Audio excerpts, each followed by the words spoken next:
Testing. Oop. Testing.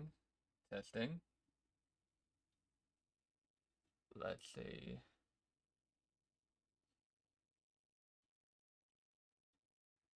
Looks like my model is running smoothly.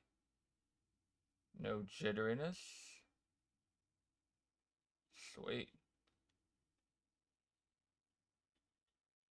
And it looks like my music is not coming through. So that's good too. Don't want to get no copyright strikes going.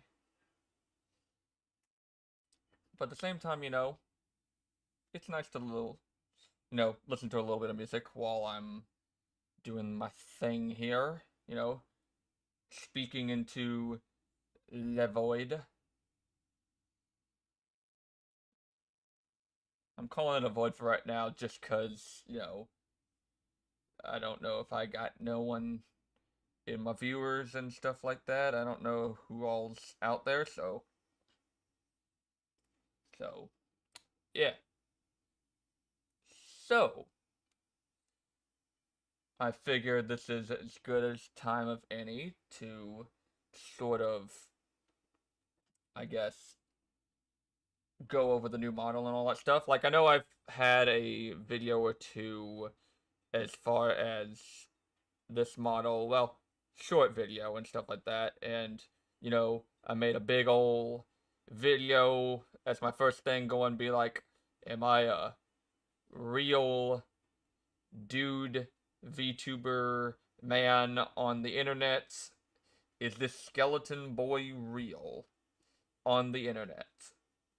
And am I the definition of skeleton boy, VTube internet on the boy, a interwebs man dude?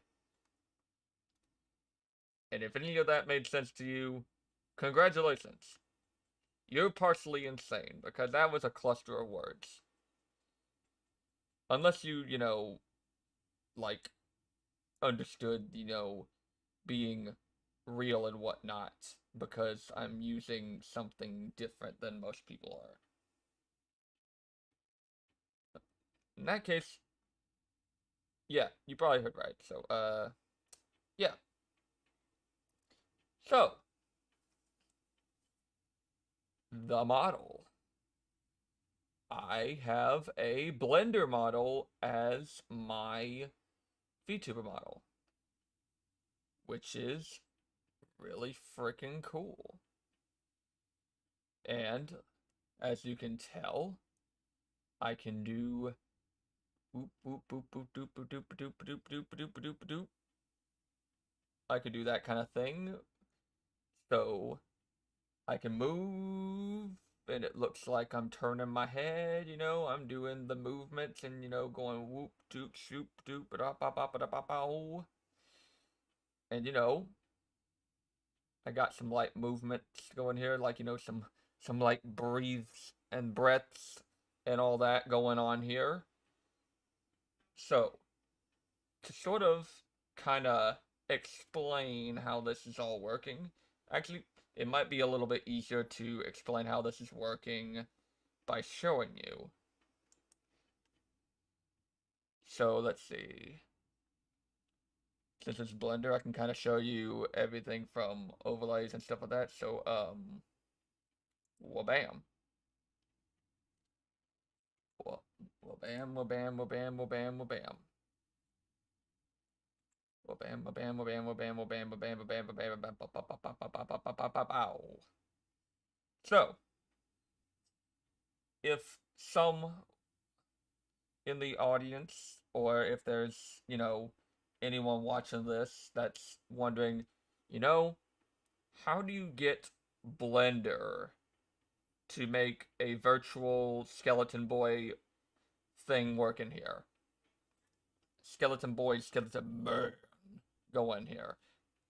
Here. So, as you can see, these are Blender bones as part of an armature. The armature is kind of set up in a way to where It's rocking on an axis. I think the Y axis, I think it's what's going on. So it's rocking on an axis, and as I sway back and forth, I got dampened tracks on the bones. So basically, it sort of mimics like a tail of sorts for each, or spine, and I guess in a sense, which is fitting because whoop a doop a doop a doop. I am a skeleton man boy dude on the internet, running that joke to the ground. Cause I'm a specialist. I'm a meme joke specialist. Well, maybe I'm a specialist as far as ruining jokes. Who knows? Who's to say? I'm a maybe kind of dude. So, yeah. So basically, every time I go swinging back and forth here, the little bones move back and forth. The arms are moving like tails, while the kind of head's doing a reverse tail thing, reverse gravity tail thing. So basically, if I swing one way, the head swings as if it was the end of a tail going backwards. It kind of sounds, a little strange actually. I think about it. Reverse tail, that'd be kind of weird feeling. Like, what would that feel like? Having a tail, but at the same time, you know, it going in reverse. That thing would constantly pull on your butt. That would be such a weird, uncomfortable feeling, honestly. I mean, as if a tail wouldn't be already a weird phenomenon to have anyway. A, you know, being a humanoid looking thing here.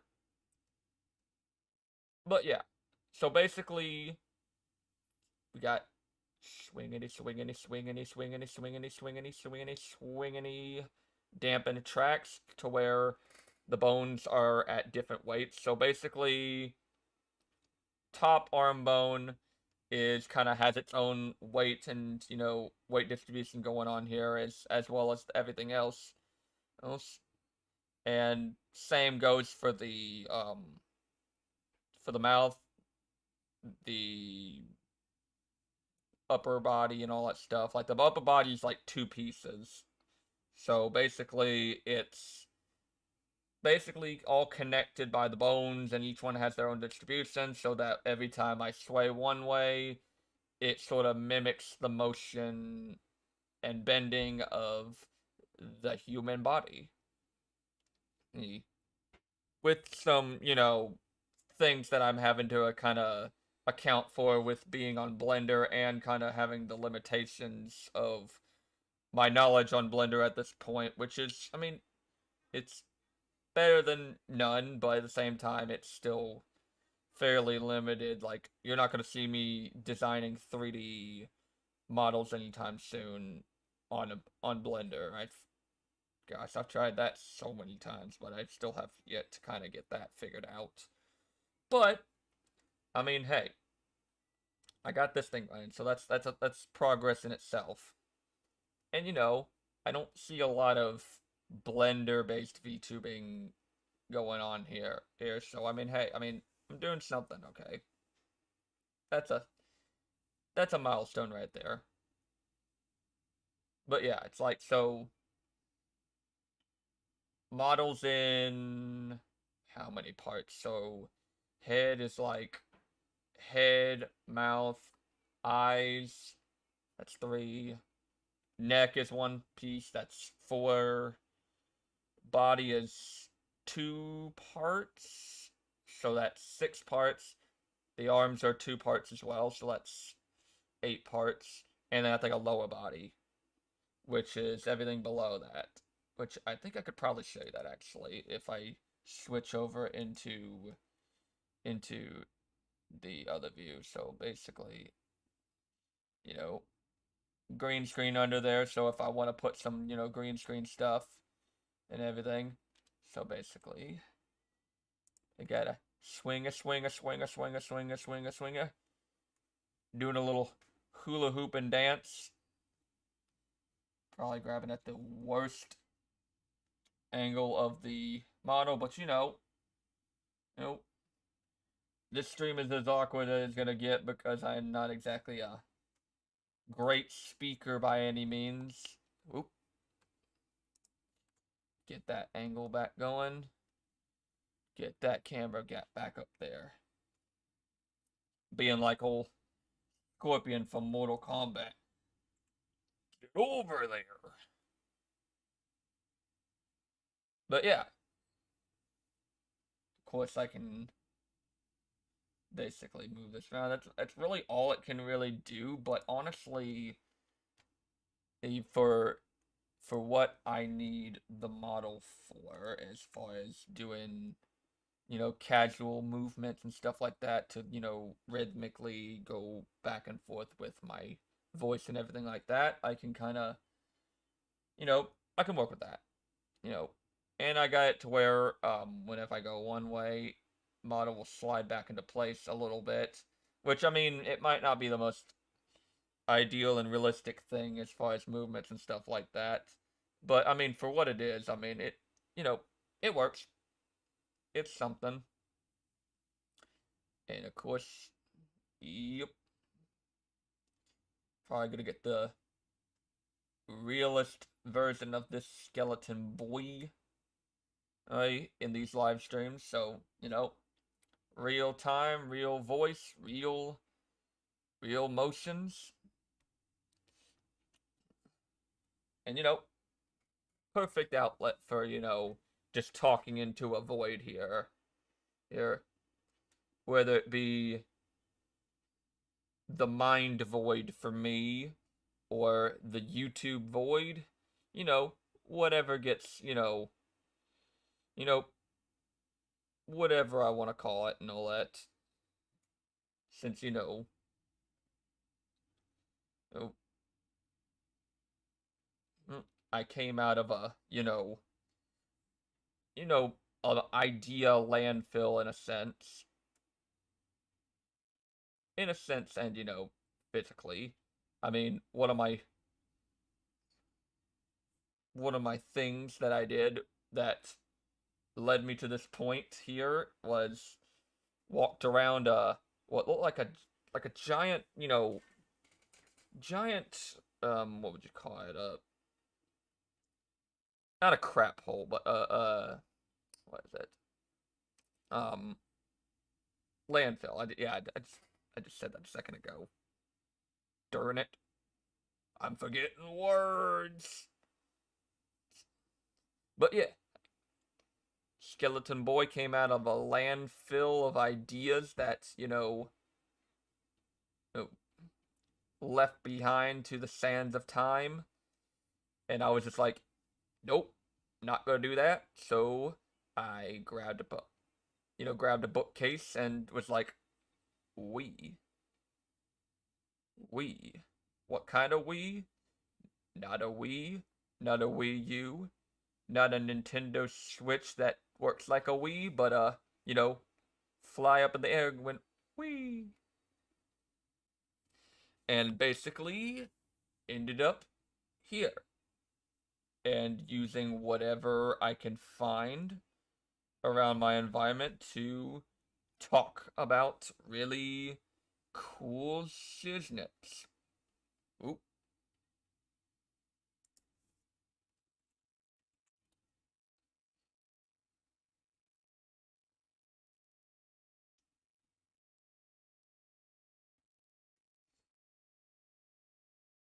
Le model. They're moving back and forth and then going to boot. This is literally like the perfect like look and appearance for, and movements for, like, if I wanted to do, like, a dance stream, like put on some music and go do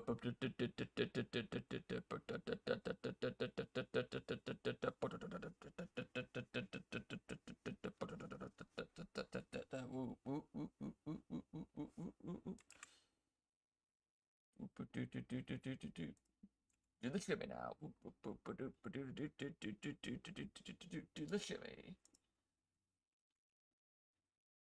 funny enough that I'm talking about my model being perfect for shimmying, sliding, and dancing around, and I'm actually listening to music while I'm doing my thing here. Listening to some good old Gorillaz. And no, it's not like the Beatles, with a bunch of gorillas, playing instruments and stuff like that. Uh, Although that would be the coolest crap ever. But nah. All jokes aside, I am listening to the Damon Albarn and Jamie Hewlett collaboration, known as The Gorillaz. Specifically listening to Demon Days right now. Dude, I know it's like a pretty popular album, especially for girls, but man, that album is just a vibe. I'm trying to remember if that was my first exposure to Gorillaz or not.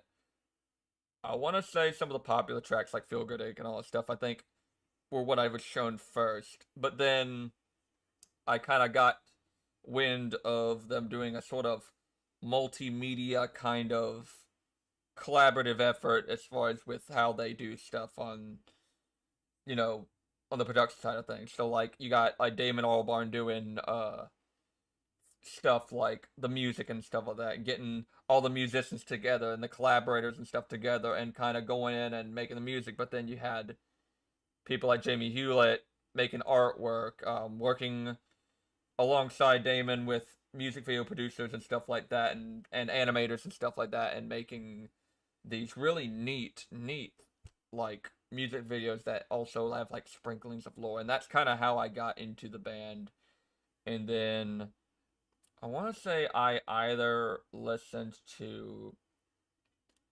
want to say I did actually start with the singles from all the albums, and then I think I did start from the beginning and on. Or I started with Demon Days, then Gorillaz, the self-titled, and went from there as far as my music listening experience with the band.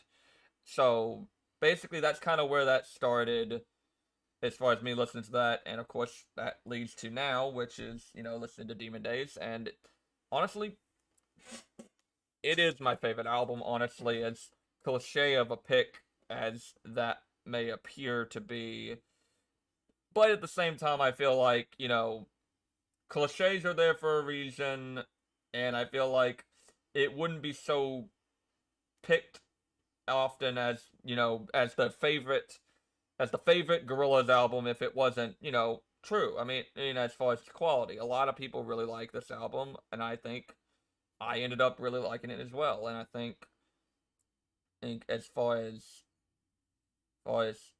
like thinking about it critically and all that stuff, I feel like it's everything that I think makes a good album. As far as a good popular album, it's got everything from electronic to rap to everything as far as like some rock in there. It's just got a nice blending of a bunch of different genres that I feel like Gorillaz always does extremely well whenever they're experimenting and putting genres that you wouldn't think would go together. And so it's like it kind of got the gambit of all these different genres, and it does them all really well as well. And thus, of course, I guarantee that captured a ton of different audiences with that album through even just that alone. But I mean, also, it's good music. It's very well paced. The album is maybe I think under 50 minutes, which is usually a perfect like amount of time for an album. I feel like usually the best albums are either 30 minutes to 40 minutes. But of course, a really, really amazing album can use longer than that and make it feel like, a short amount of time. But in this case, Damon Albarn and company, I feel like had the perfect amount of time. Every song has like an interesting hook and an interesting musical rhythm to it.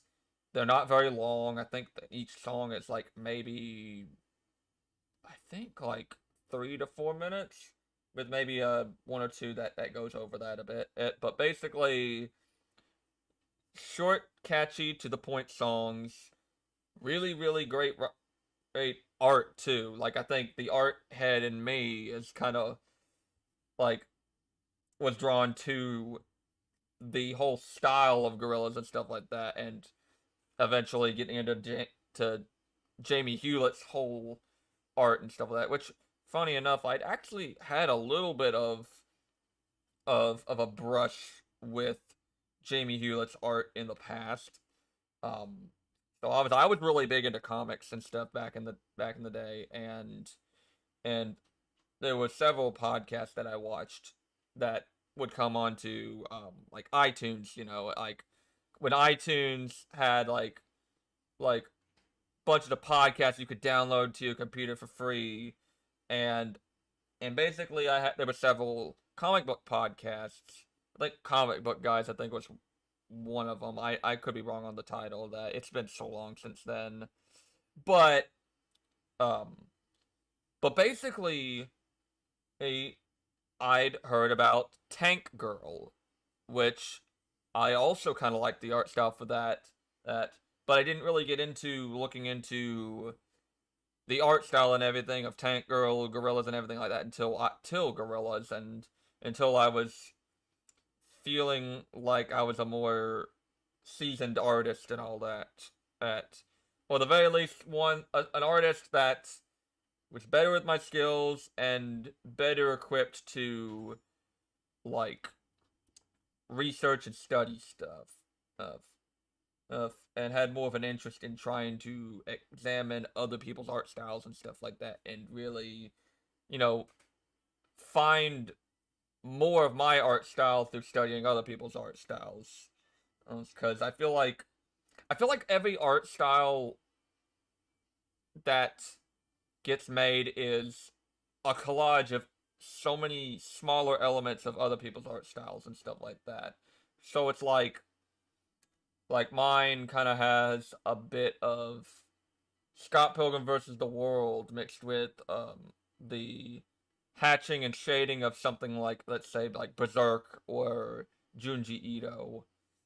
When I started to really kind of delve into the um, hatching and shading and stuff like that a lot more, or and really wanted to lean into that for my art style. There's a bit of Tony Hawk punk skater elements and stuff in here as well. Scott Pilgrim is a big one, but like there's things like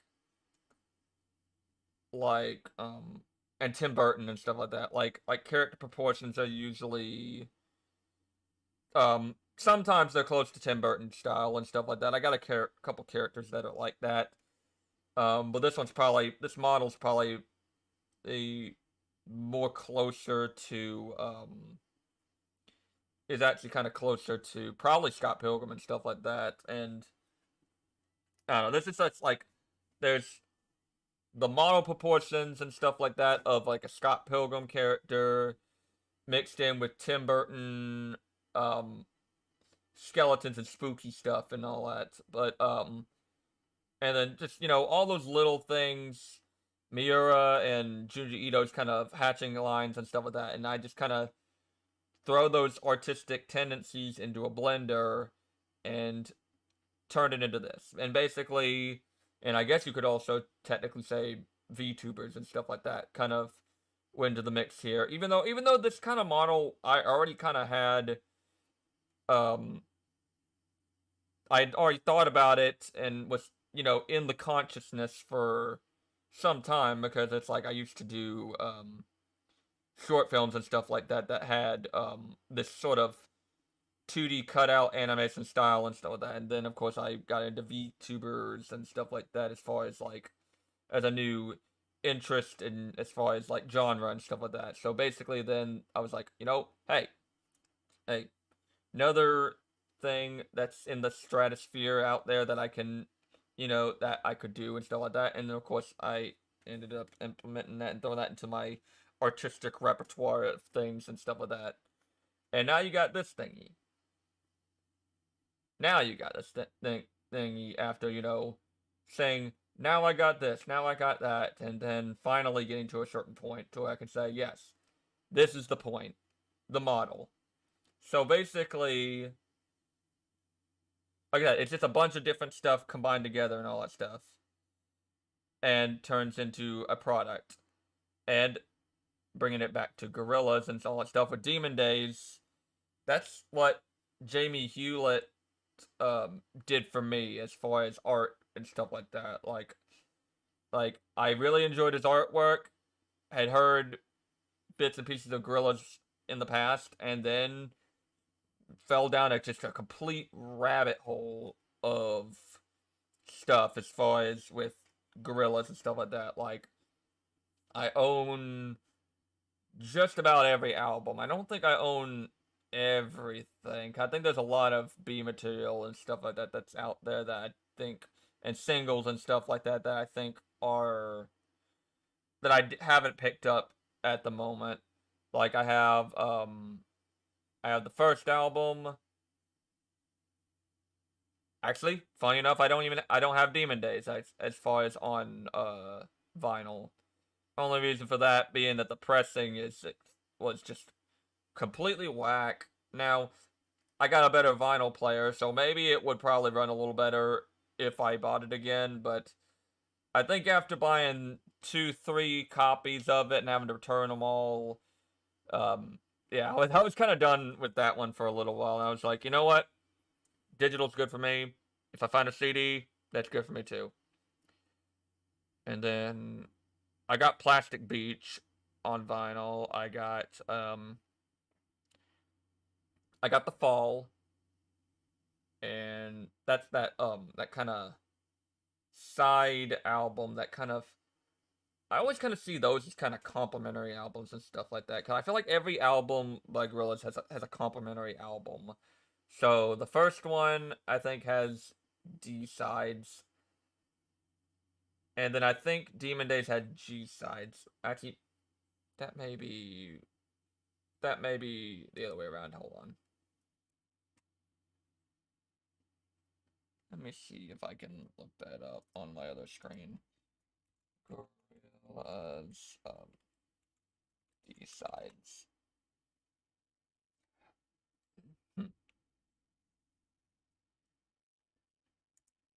Okay, so correcting that a little bit, because as a maybe dude, I always say maybe as far as like what I say, because sometimes there's things that I got correct and I'm sure of in the moment, but I also have to keep in mind that I'm not always right, so I always say, hey, I may be wrong. And in this case, D-Sides is the complimentary album to Demon Days, and I think G-Sides is the complimentary album to the Gorillaz' first album. And then The Fall is complimentary to, I want to say it's Plastic Beach, yeah. I guess the lore behind that is that it was worked on the road and all that stuff. By the band and all that. And then of course then you got The Fall.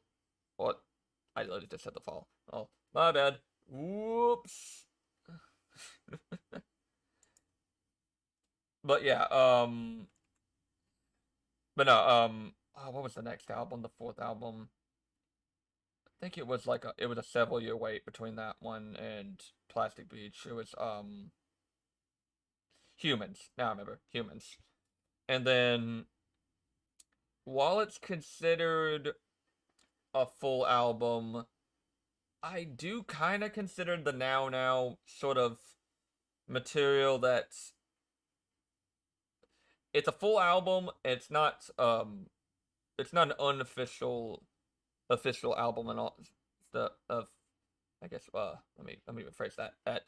It's it's a full album. It's the album right after Humans, but I do kind of consider it in a sense a complimentary album to Humans. And I feel like to some extent some people view it that way too because they view it as sort of, you know, the fourth album had mostly guests on board, and you really didn't have a lot of David Albarn's um like vocals and stuff on there outside of like a song or two. And I guess the same on Plastic Beach, but the David Albarn slash 2D character felt like they were, at least where they put his vocals, I felt like it was more, you felt the presence there more than you did on Humans and all that. But like basically, I guess the complaint was that Damon isn't on Humans quite as much, so some people say that Damon's made the next album, um, where it's basically just mostly him as far as the vocals and stuff like that, with very few people on board collaborating and stuff outside of just your main Jamie and David Albarn. And I'd like to see if there's a little more information on that. I feel like that would be extremely interesting. And basically, you have that being kind of a complimentary album in a sense. And then what's the other one I'm thinking of? What came after the Now Now? I think it was Cracker Island. I think Cracker Island was the next one. But yeah, I own most of the albums outside of the ones that I just couldn't quite get to play on my player right. Needless to say, $24 a pop on an album. I think one or two of them were just like $30. Yeah, you could probably see my devotion to this band pretty heavily. Um, but yeah, but like this band and Demon Days as well, I feel like that was the one that also I felt like had lore um themes of the album that were weaved into the album's music really well, along with social commentary and things like that. Like everything just felt on that album cycle perfect. Themes, check. Good music, check. The album being fairly breezy to listen, check. The pacing too, there's not a dull moment in this album, I feel like. Like the album feels complete. It feels like it's a breezy listen. And all the artwork on that album cycle was great. Like I think that one and Plastic Beach I think are like the most influential. And the first Gorillaz album I feel like was pretty influential too at one point. Cause I used to have a lot more thick outline art and stuff like that for my artistic stuff. Um but I think I eventually tried to not use not that thick outlines are not a crutch, and that's not what I'm going to imply by saying this, but I felt like I wanted my artwork to stand out against my overly detailed backgrounds and things like that without needing that at at to do that.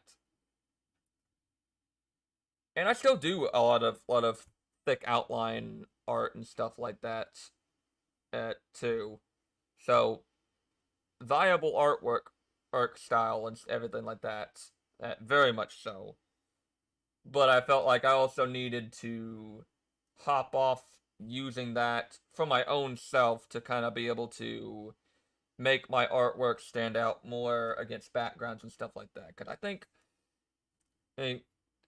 because like I'm someone that uses a lot of really, really overly detailed, overly sketchy line work, and that is a blessing and a curse. The blessing being, I get people saying to me and that, oh, your artwork's so detailed. I mean, you'd actually kind of see it with the background here, actually, like looking over at those tree branches in the background there and everything.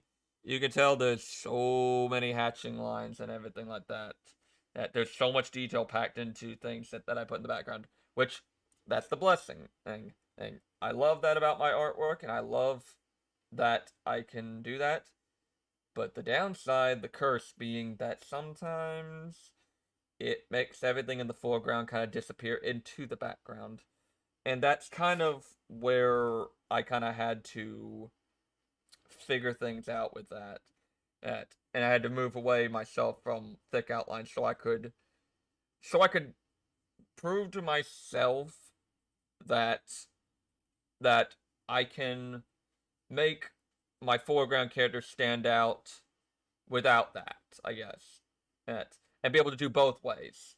Cause I think it's good to learn both ways actually. It's like there's a lot of stuff that's good to learn by doing everything in a sense. Like there's some artwork and stuff like that and some art styles that are not my thing. But at the same time I do feel like sometimes it's a good learning experience to actually partake in all those different kind of styles and stuff like that. Cause I feel like you get more things under your belt as far as being an artist, but you also get um like you get more stuff under your belt, and you feel like, and in the scenarios that that I feel like are requiring of that kind of thing, like I'm working on a comic currently, and there's times where I feel like visually I can it's good to just have a character on screen, no background, anything like that, and do the typical white space in the background manga kind of thing. But then there's other times where I feel like I need to make sure that my character stands out against the background, even if it goes against maybe like realism in the world and stuff like that. Like okay, like for instance, like okay, like in a movie, clearly, realistically, having a spotlight over a character's head to show their importance is not going to happen in the real world, unless you're that lucky guy that or lucky gal that's like I'm pretty, I'm I'm strong, I'm pretty, and I'm strong, and then oh, the light comes on above you, everything else goes out other than that light, and you're just like, bam, pose. Yeah. Realistically, that ain't gonna happen in most cases, though. Oh. But, but you're breaking the rules and logic of the real world to show importance on a character. And that's kind of what I'll do sometimes with whenever I do use a thicker outline. Because sometimes you need to be able to make your character stand out a little bit more. Or, so, yeah. So thick outlines. And all that. Bringing it back to Gorillaz, since I need to have a sort of conversation anchor sometimes, because my ADD brain and sometimes gets on the tangents and stuff like that. I'm a I'm a professional tangent maker. I'm a professional tangent talker. I can go in one direction and go in another direction all the same. But then I gotta find a way to reel myself back in. So yeah, Gorillaz. It's Jamie Hewlett's artwork was a really, really big inspiration and what drew me into enjoying Demon Days, as well as the rest of the work and all that stuff, and the whole world and everything, and the concept uh, of Gorillaz. And it just felt like Demon Days was at its strongest. Good album, good artwork. You could listen to it so many times over and never get bored. And I've listened to this album more times than I can even count. It's wild. It's one of my most played like Gorillaz albums. I would say if I were to put top three Gorillaz albums, I would say I have listened to Demon Days the most, Plastic Beach second, and then I want to say the first album and I feel like Cracker Island are pretty neck and neck. Like Cracker Island, I feel like I don't like it quite as much as I did the first time I listened to it. But it's one of those where I feel like whenever I like an album, I go from skyrocketed to the top here. That I am just on cloud nine. This album is amazing. But then I find myself listening to it less and less, and then it sort of finds a plateau point where I'm just like, yeah, this is my thoughts on the album. And I think for that one, I think it's a good, solid album. It goes smoothly. It's well put together, but I don't really find myself listening to it nearly as much as Demon Days and Plastic Beach each. But then the first album, I feel like there's good songs, and then there's just absolutely classic, amazing Gorillaz songs. Clint Eastwood, Gravity, I like. Some of them are not coming quite to mind at the moment, but case in point, good songs, but then you have a lot of bangers. So that's whereas I feel like like Cracker Island, it's kind of plateaued at a certain point. There's a really amazing song to start it off, and then two other songs I think that are pretty amazing, but then the rest of them are kind of like, stay at a certain point. Right, they stay at good 7 out of 10 songs, and the other ones are like either not 8 or 9 out of 10s and stuff like that as far as music goes. It's, but but Demon Days is just always to me either a 9 out of 10 or a 10 out of 10. Like I don't like necessarily putting a 10 out of 10 on an album per se. Like I know some critics will do that, and I get it. It's like sometimes an album is just so good and you can listen to it so many times and just never get bored of it. But I feel like for me, I always feel like nothing is a masterpiece. Nothing is ever truly perfect. There's always those little tiny things that make the albums or even just art in general. Like there is no art to me that is a 10 out of 10 fully. And I hesitate even when I like something a lot to put a 10 out of 10. So I'll put it like a 9 out of 10. And but if there was a 10 out of 10 album for me, I would put this one in there.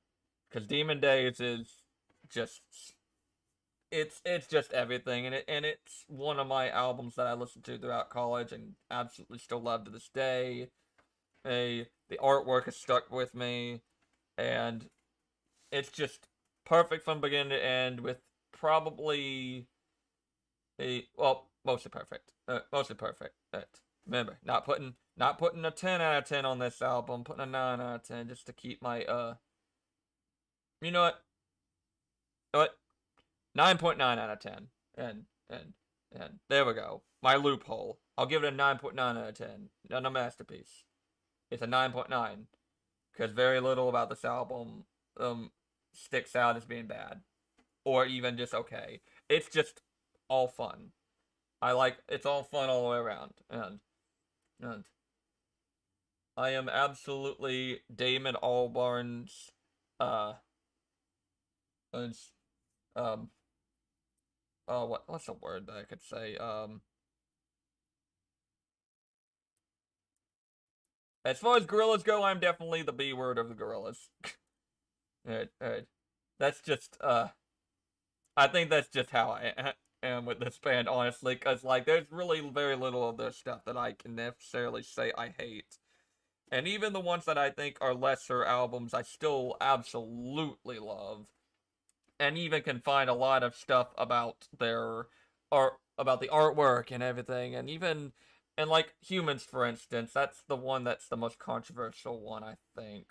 Like, even that one, I feel like, despite it not being my favorite Gorillaz album, all the tracks on their own, like, even, like, it doesn't work quite as well as a Gorillaz album, I feel like, but I feel like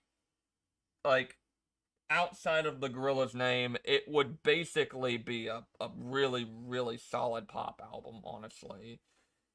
I think it's really good too. And there's some just downright bangers down there, even if they don't have Damon Albarn front and center the whole time and all that. But yeah, Gorillaz. Um, I am the Beward for the Gorillaz band because I absolutely will enjoy everything,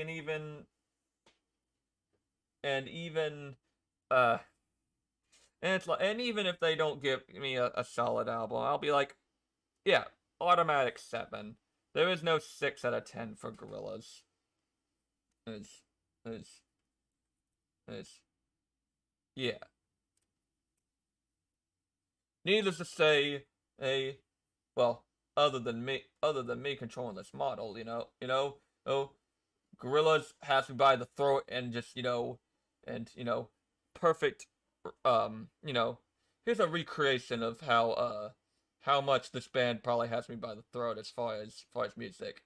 You know, I could probably walk into David Albarn's recording studio and be like, "Sup, bruh? I am a skeleton man," and he'd grab me by the throat and be like, "Dude, what the heck are you doing in this place? This is a sacred temple of music." And then he'd be like, I'd be spinning around, and and you know, and then I'd be like, "Whoa, oh, Damon, please, no violence here. Here, this is a sacred temple of music." And then I'd, control Z and be right back where I need to be, and then, after being thrown neck first through a building and, thrown all around, and I'd control Z and be like, "Look, we can do this the easy way or the hard way. Hey, as far as, this joke goes." And then David Albarn would be like, "How the heck did you control Z back to existence?" And I'd be like, "Look at me here, here, here."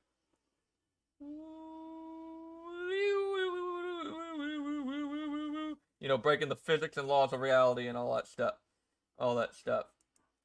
Uh, then Control Z back into reality, and then David Albarn would grab grab me by my skeleton head, rip my head off, throw it out the window. Oh, and then I'd Control Z back and it'd be like, "What the heck?" And then, a giant Goku style fight would be happening where I'd be going, well, I wouldn't be doing that. The band would be doing that to me, and all the musicians would come out in a sort of one v 30 brawl, and and I would get the crap beaten out of me. My arms flung around the area, my head, skyrocketed into the sky. I, and then they would look over my bony head and be like, "Are you done?" And I'd be like, "I'm not even mad." Ed, continue the fight. Right, I can take it. I'm a semi-immortal skeleton man. Even though this wouldn't be happening at all because everything, you know, you know, is not an actual real scenario, but Wha-bam, wha-bam, wha-pow, wha-pow, wha-pow. This band could metaphorically, in this whole, crazy explanation of me going into the studio and being thrown out the window, thrown everywhere, air ripped apart, and Dragon Ball styled fight scene going on and all that stuff. I would have that happen, and I'd be like, so with the next album, guys, it's all a confused metaphor for, me saying I like this band and they're one of my favorites. They can do no wrong. Despite having some albums where I could sometimes feel like, it could be better. You can do better than this. This. Same with something like Ghost, which I will get into Ghost another day because that's a whole giant topic. Maybe another stream. Maybe I'll do another hour-long stream at some point and talk about Ghost.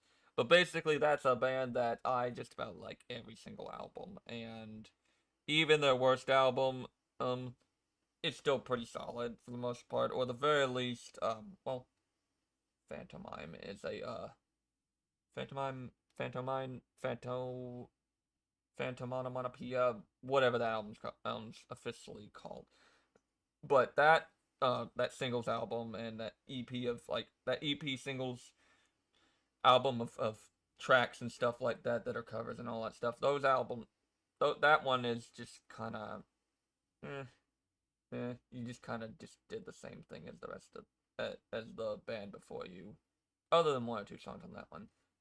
But even then, and every album outside of that is usually a 7 out of 10 to a straight up 9 out of 10. Meliora, cough cough. But yeah, like that's a completely different conversation for another day. But yeah, to wrap up the, I think how long have I been streaming? 52 minutes and 16 seconds. I'll wrap it up with a nice little just Gorillaz. Best band to me, one of the best, and a lot of what they did as far as I feel like being the multimedia entertainer band thing. I mean, that stood out to me. I liked the idea of having yourself not just in one place. You can either be a human man making comics and arts and stuff like that. Did I say human? I meant skeleton man. And you can either be that, or you can be making YouTube videos, or you can be doing live streams and have a sort of thing going on between all involved as far as those videos, short films, movies, and all that stuff, and music and all that stuff, and have them all combined together in one cohesive project with lore that mostly is mostly solid. But like I found a lot of inspiration in that, and kind of the things that I want to do with my own art and all that. That Justin, I mean Rufus, just a Rufus, just a Rufus, just a Rufus. That's what I was saying. Just a Rufus, just a Rufus, just a Rufus man, a skeleton boy, over here. But yeah, basically, they did the multimedia thing, and I kind of loved that about that. And cough cough ghost does it too. Cough cough, off. Without getting into that whole other conversation. Cough cough cough cough cough cough cough cough cough cough cough cough. But yeah, basically, as you can probably tell, there's several bands that do multimedia sort of things where it's not just the music that I think is enjoyable, and I kind of find some inspiration in, and I kind of have ideas as far as what I want to do with my art that go in that direction too, and Gorillaz has a lot to do with that, honestly. The Ghost after that, but Gorillaz basically started that for me, and I really, really like the band for that, and they hold a very special part of my heart, special place. They hold a very special place in my heart. Art is more or less what I'm kind of saying with that, because to me, it's like they did a lot for me as far as inspiration music wise, as far and art wise, and even video wise too. As a former film student, graduated film student, and and basically he he yeah, it's like you can tell that this is probably one of the big inspirations for the stuff that I like, and as far as media that I consume. And honestly, if you have not listened to Gorillaz and you like pop music, R&B, rap and stuff like that, and honestly, even this album also kind of got me more into rap because I used to not really be as big into it because I feel like what rap to me at a certain point came down to was drugs, money, crime, and singing about that over a very minimalist beat and stuff like that. And to me, that just didn't really like outside of irony sake. I really didn't enjoy it much.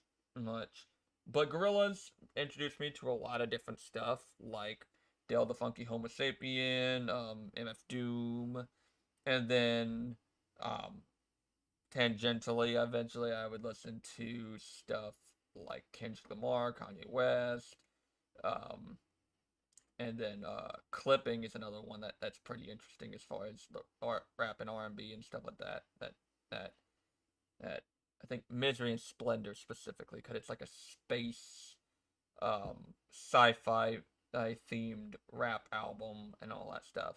But basically, Gorillaz got me to delve a little deeper into that genre, and while it's still not my go to like genre, and granted, I put it kind of in the same camp as like pop and stuff like that. Like there's good rap, but I don't like all rap. There's good pop, but I don't like all pop. Up, but uh, uh, it introduced me to bands and musicians that I also like and would also kind of like to talk about at some point. All right, but again, and that's for another day, and I'll get into that as maybe as part of another stream or something like that. Uh, but yeah, they're influential to my music taste. They're influential to my art. They're as well as my film and just basically art. Translation, I like this band. But yeah, so one of my favorite bands of all time. Gonna dance, dance back and forth.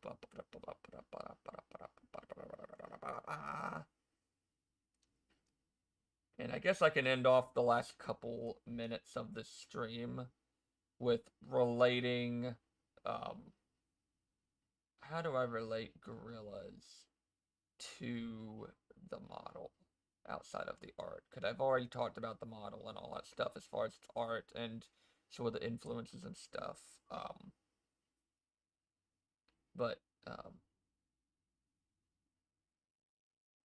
honestly, I really don't know what I can really think of talking about at the moment. Maybe something will come to my brain at a later point, at a point when it's hardly relevant, and but I don't know.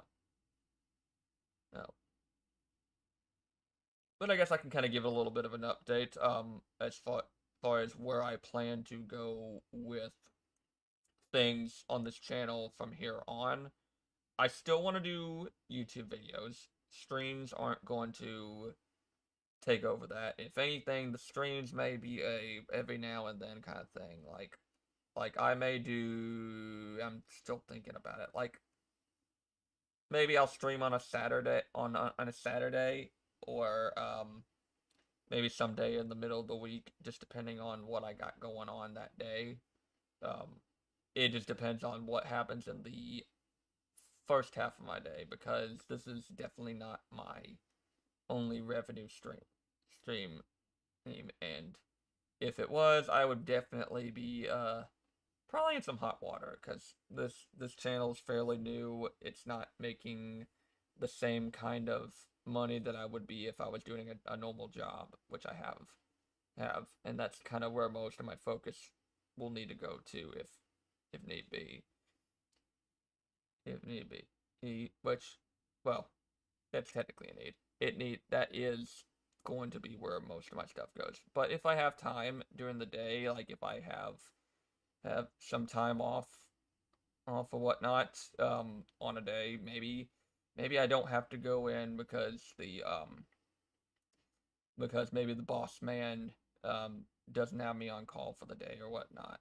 Whatnot. Like, because I do kind of work a little bit of a not not your typical job in the sense of working for a company and all that stuff. It's kind of a, like, there's a dude I work for. We build stuff. Of I do a hand.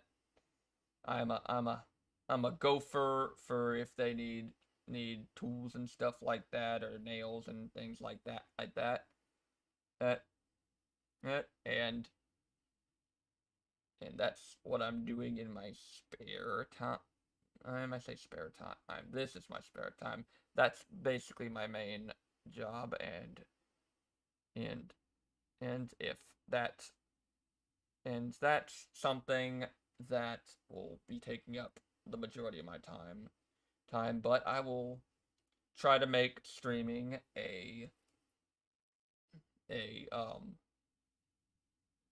a thing that I'll do from time to time. I might try to do one or two in a week or something like that, and then try to make some videos here and there. It just depends, and I kind of just do it on a when I feel like it basis. Just because, I mean, if I did it as if it was something I could do as a job, I mean, heck yeah, I would do that. There is some, I mean, there would be kind of something nice, about streaming as a job, or doing YouTube and stuff as a job. But of course, I know realism part of my brain. I know that that's not going to be a thing unless it happens. I don't know. I'm a maybe dude. So maybe it would happen one, but it maybe not. But but yeah, I would rather do a lot of these things, things. Like, if the opportunity came to do it as a normal thing, cool. I would definitely take that opportunity. But more times than not, I would rather do a video when I feel like doing it, because I feel like I need to be in it. I If I force myself to make a video, you know, you're gonna tell that the quality's not gonna be there, and it's just not going to be a pleasant experience for me. And I want to make good content. I want to make stuff that people like. So that's just kind of where I want to be. So maybe 2 streams every week, maybe every other week. Make some videos when I feel like I got the brain energy to do so.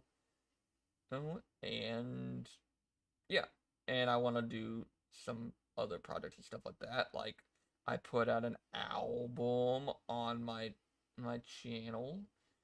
Hopefully, there's people out there that like really weird, experimental, noisy albums and stuff like that, because that's kind of where my brain was going to with that album, while trying to also make it cleaned up, to where, you know, you scare the hose a little bit, not too much. You don't want to scare the hose off entirely, because then they won't listen to your album. Also, the hose thing is a joke, by the way. That's just an internet meme, if you're not aware. I would think most people are aware of the music that scares the hose uh meme, but you know, some people aren't. So just to clarify, joke, joke, joke, joke, joke, joke, joke, joke, joke, joke, joke, joke, joke, joke, joke. It is a joke. No, most anything that I would say on here is gonna either, it's like, unless I'm talking legitimately about a topic and all that stuff, the things that go into the wild and absurd and all that stuff, if I say something wild and absurd and go wild, it's a joke. So just know. Thank you. Cause 2025 internet doesn't always know what a joke is, and I don't wanna people to think that I'm being serious when I say something wild. Like scaring the hose. Unless I am serious about that. Maybe I want to scare the hose. Maybe the hose need to be scared of music. Or I'm just completely riffing and being stupid. Yeah. That's actually that's the one thing I will definitely be I won't be a maybe man on it. I am seriously joking because I think making jokes are fun and they make things so much more fun for people and to escape things in life because escaping life is sometimes nice. Nice. But yeah. So, you know, to end things off, if you have not subscribed to the channel and you're just seeing this kind of out of the blue, please rate, comment, and subscribe, as the old YouTube ways would say. The old YouTube gods would say. Hey, subscribe to the channel if you want to see more content, or if you just like what you're seeing here. Here, give things a watch. There's several videos that I think would be most mucho grande for people. I got a Silent Hill video. I got a Tatsuki Fujimoto video for the mangaites. I got, and you know, Silent Hill style study, like I said, for the video gamers out there that like old classic survival horror. Um, yeah, I just kind of plan on talking about a lot of stuff on this channel. So, and there's a lot of stuff that I want to talk about on here. So, yeah. So, I'm about to hop off here. Y'all have a good rest of your day. And, most importantly, always be aware. Here, here. The door is always open at the Do Room Bebop. Take care, guys. Clip me.